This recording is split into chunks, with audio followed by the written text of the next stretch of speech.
Nasaha tu kwa ndugu zangu vijana, kwa siku tunapoteza masaa mingi sana katika internet. Kwa nini usitenge kila siku katika masaa hayo unayotumia katika internet? Sasa hivi mitandao hii imeturahisishia vitu vingi sana.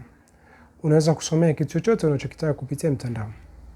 Ukatenga mathalan lisali moja tu, ukawa unasikiliza darasa au mihadhara ya kitu fulani.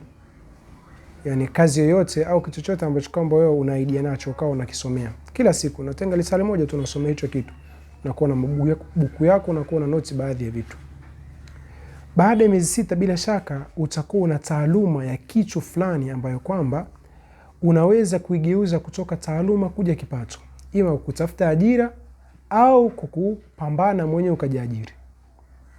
Kuliko kutumia muda wote katika mitandao kupoteza tu kucheza magemu, kuangalia hivi, kuangalia filamu, kuangalia movie. Shaka hivi vitu hata uangalie miaka 50 haziwezi kukufundisha kitu chochote wala haviwezi kuletea hata shilingi moja. Lakini badala yake ukitumia muda wako huo kusomea vitu, baada ya muda fulani utajikuta uko mbali sasa. Utajikuta uko mbali sana. Hata wewe talibul ilmi pia mwanafunzi, hii mitandao unaweza kutumia kusoma nahwu, kusoma sarfa, kusoma fiqh, kusoma aqida, kusoma darasa nyingi kwa sababu sisi wenyewe tunasomesha kupitia mitandao. Lakini pia unaweza kusoma masomo mengine kupitia hii mitandao badala ya kuketi kucheza magame, kufanya nini katika mitandao. Badala yake tugeuze hii mitandao kuwa ni fursa na kuwa ni majukwaa katika majukwaa ya taaluma.